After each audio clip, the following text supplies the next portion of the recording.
ಸರ್ವೇಭ್ಯೋ ನಮೋ ನಮಃ. ಇವತ್ತು ನಾವು ಪಂಥಗಳ ಬಗ್ಗೆ ತಿಳ್ಕೊಳ್ಳೋಣ.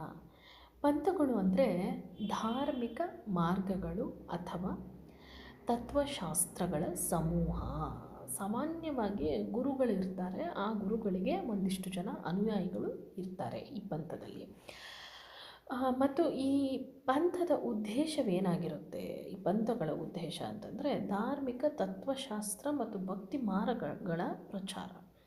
ಅಂದರೆ ಒಂದು ರಿಲಿಜಿಯಸ್ ಫಿಲಾಸಫಿನ ಪ್ರೀಚ್ ಮಾಡ್ತಾ ಮತ್ತು ಭಕ್ತಿಯ ಮಾರ್ಗದಲ್ಲೇ ಅದನ್ನು ಪ್ರೀಚ್ ಮಾಡ್ತಾ ಹೋಗುವಂಥದ್ದು, ಬೇರೆ ಯಾವ ಮಾರ್ಗವನ್ನು ಆಧರಿಸಿದೆ.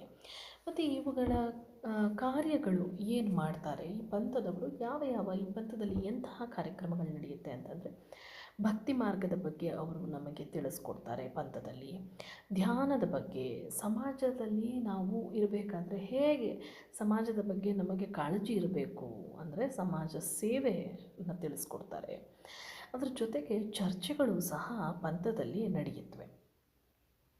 ಹೀಗೆ ಮುಂದುವರೆದು ಇಲ್ಲಿ ಯಾವುದು ಪ್ರಮುಖವಾದ ಒಂದು ವಿಷಯಗಳು ಇಲ್ಲಿ ಅಥವಾ ಕೇಂದ್ರಬಿಂದು ಯಾವುದಾಗಿರುತ್ತೆ ನಾವು ಪಂಥದೊಳಗೆ ನೋಡಿದಾಗ ಅಂತಂದರೆ, ಮೊದಲನೆಯದಾಗಿ ಗುರುಗಳು, ಎರಡನೆಯದಾಗಿ ಭಕ್ತಿ, ಮೂರನೆಯದಾಗಿ ಸನ್ಯಾಸಿಗಳು, ನಾಲ್ಕನೆಯದಾಗಿ ಯೋಗಿಗಳು. ಇಷ್ಟೂ ಜನರು ಇದನ್ನು ನಡೆಸುವಂಥದ್ದು ಅಥವಾ ಈ ಪಂಥವನ್ನು ಹೇಗೆ ಯಾರು ನಿರ್ವಹಿಸ್ತಾರೆ ಅಂದರೆ, ಈ 4 ವಿಷಯಗಳು ಅಥವಾ ಈ 4 ಒಂದು ವಿಚಾರಗಳ ಮೇಲೆ ಪಂಥಗಳು ನಿಂತಿರುತ್ತೆ. ಮತ್ತು ಇಲ್ಲಿ ಯಾರನ್ನು ಪೂಜಿಸುತ್ತೇವೆ ಅಥವಾ ಈ ಮಾರ್ಗ ಎಂಥದ್ದು ಅಂತ ನೋಡಿದಾಗ, ದೇವತೆಗಳನ್ನು ಪೂಜಿಸುವಂಥದ್ದು ಪಂಥ ಅಥವಾ ದೇವರನ್ನು ಪೂಜಿಸುವಂಥದ್ದು ಈ ಪಂಥ. ಇಲ್ಲಿ ಆಧ್ಯಾತ್ಮಿಕ ಚಿಂತನೆಗೂ ಸಹ ಜಾಗವಿದೆ ಮತ್ತು ಧ್ಯಾನ, ಇವಿಷ್ಟನ್ನು ಈ ಒಂದು ಪಂಥದಲ್ಲಿ ಮಾಡುವಂಥದ್ದು. ಇಲ್ಲಿ ಭಕ್ತಿ ಮತ್ತು ಧ್ಯಾನಕ್ಕೆ ಹೆಚ್ಚು ಪ್ರಾಮುಖ್ಯತೆಯನ್ನು ಕೊಡಲಾಗಿದೆ.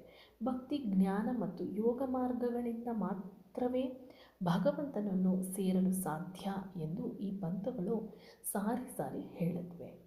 ಇಲ್ಲಿನ ಚಟುವಟಿಕೆಗಳು ಹೆಚ್ಚಾಗಿ ಧ್ಯಾನದ ಮೇಲೆ ಮತ್ತು ತತ್ವಶಾಸ್ತ್ರದ ಚರ್ಚೆಗಳ ಮೇಲೆ ನಡೆಯುತ್ತೆ, ಹಾಗೂ ಭಕ್ತಿ, ಪೂಜೆ, ಈ 3ರ ಮೇಲೆ ಮಾತ್ರ ನಡೆಯುವಂಥದ್ದು ಪಂಥ. ಇಲ್ಲಿ ಹಲವು ಧಾರ್ಮಿಕ ಗುಂಪುಗಳಿವೆ. ಆ ಗುಂಪುಗಳಿಗೆ ಮಠಗಳನ್ನು ಮಾಡಿಕೊಂಡಿದ್ದಾರೆ. ಆ ಮಠಗಳಿಗೆ ಗುರುಗಳಿರುತ್ತಾರೆ. ಆ ಗುರುಗಳನ್ನು ಅನುಸರಿಸಿ ಬಹಳಷ್ಟು ಜನರು ನಡೆದುಕೊಳ್ತೇವೆ. ಇದು ಸಮಾಜದ ಚೌಕಟ್ಟಿನೊಳಗೆ ನಡೆಯುವಂತಹ ಪಂಥ ಪದ್ಧತಿ ಇದು. ಹಾಗಾಗಿ ಈ ನಮ್ಮ ಸನಾತನ ಧರ್ಮದಲ್ಲಿ ಹಲವಾರು ಧಾರ್ಮಿಕ ಪಂಥಗಳು ಇವೆ. ಅದರಲ್ಲಿ ಪ್ರಮುಖವಾಗಿರುವಂಥವು ಮತ್ತು ಯಾವ ಒಂದು ಪಂಥಗಳು ಸ್ಟ್ರಾಂಗ್ ಫಿಲಾಸಫೀಸ್ನ ಬಿಲೀವ್ ಮಾಡುತ್ತವೆ ಅನ್ನೋದನ್ನು 2-3 ನೋಡೋಣ ನಾವು. ಅದನ್ನು ನಾವು ಮುಂದಿನ ಸಂಚಿಕೆಯಲ್ಲಿ ತಗೊಳ್ಳೋಣ. ಧನ್ಯವಾದಗಳು.